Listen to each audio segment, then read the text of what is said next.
Сәлеметсіздер ме, құрметті шахмат жанкүйерлері. Үй жұмысымыздың алғашқы тапсырмасын көріп шығайық. Жүріс кезегі ақтардікі қарахан тақтаның бұрышында. Ол тек қана екі шетке жүре алады.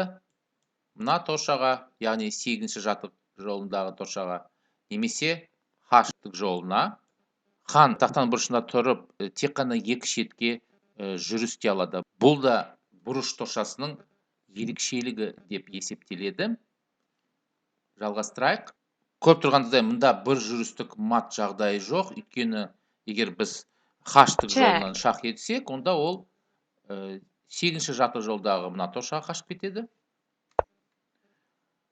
Мұнда да жағдай қарахан тақтаның шетінде, ал біздің ханымыз оның қарама-қарсысында тұрған жоқ. Демек біз мұны қазір мат ете алмаймыз тақтаның шетінде. Расынан да қараханды 8-ші жатық жолында мат ету үшін мына екі бос торшаға 8-ші жатық жолынан біз шах етуіміз керекпіз. Сондықтан біз қамалымызды мына торшаға әкелуіміз керекпіз.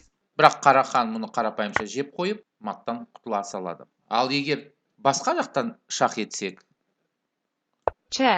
онда қарахан мына торшаға, H жолындағы торшаға қашып кетіп, қайтадан мат болмай қалады. Өйткені хандарымыз қарама-қарсы тұрған жоқ.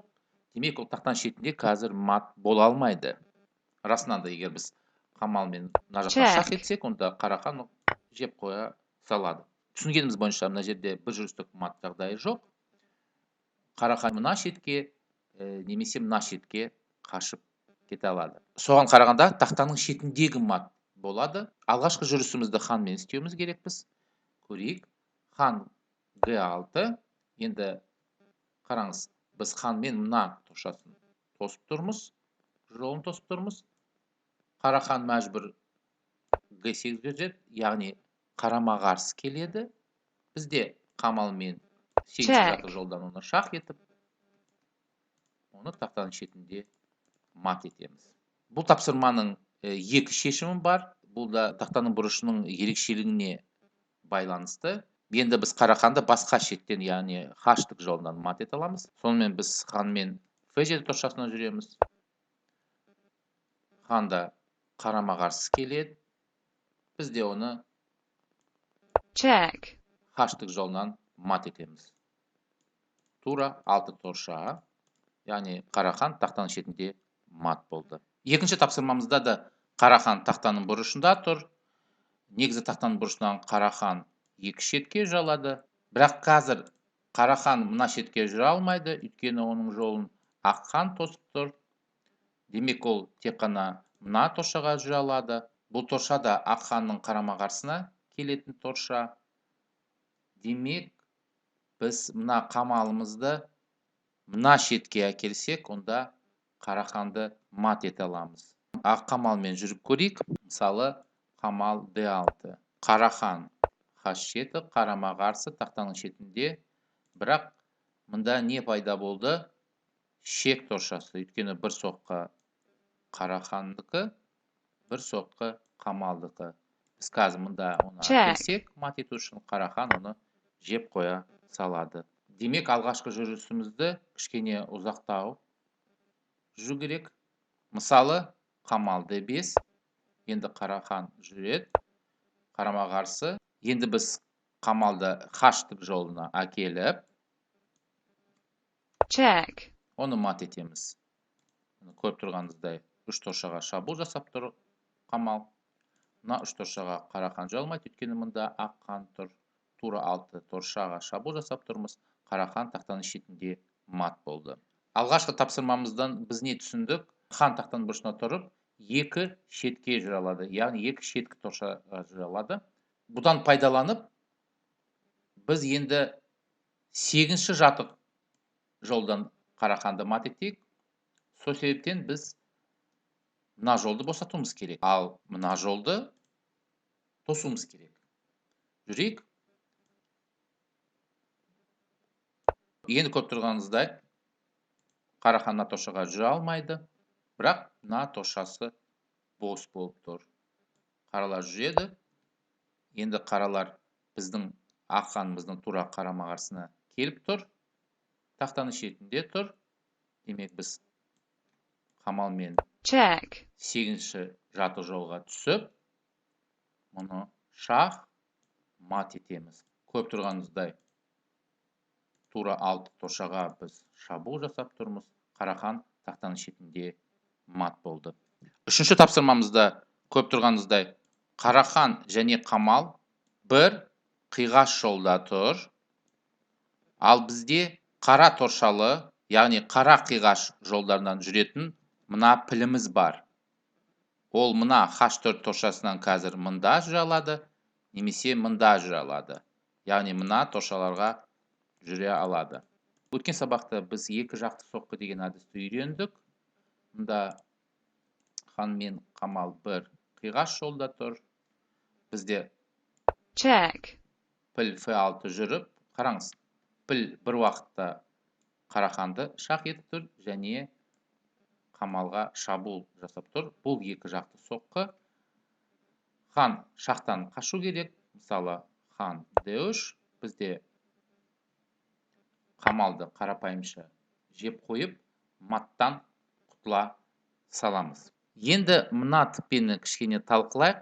Көп тұрғаныңызда ақтарда бір піл артық болып тұр.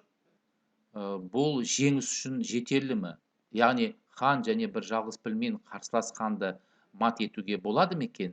Мұны қазір көріп шығайық. Мат теориясы бойынша біз ханды екі таспен тек қана тақтаның шетінде немесе бұрышында мат етуге болады деп білеміз. Бұл мәселені дұрыстап түсіну үшін Қараханды тақтаның кез келген бұрыш торшасына алайық. Көріп тұрғаныңыздай Қарахан ақ түсті торшада тұр.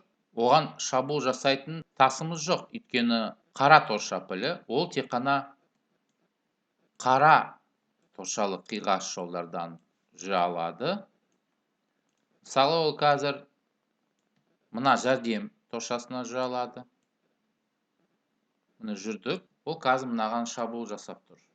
Неше торшаға шабуыл жасап тұрмыз? Мына екі торшаға ақ хан қарап тұр, тура 3 торшаға. Бірақ 4-ші торшаға шабуыл жасамай тұрмыз. Ең қызығы, қаралардың жүрісі жоқ. Қарахан мұнда жүре алмайды. Өйткені мына жерде піл шах етіп тұр. Жүріс жоқ, бірақ Қараханға да шабуыл жоқ.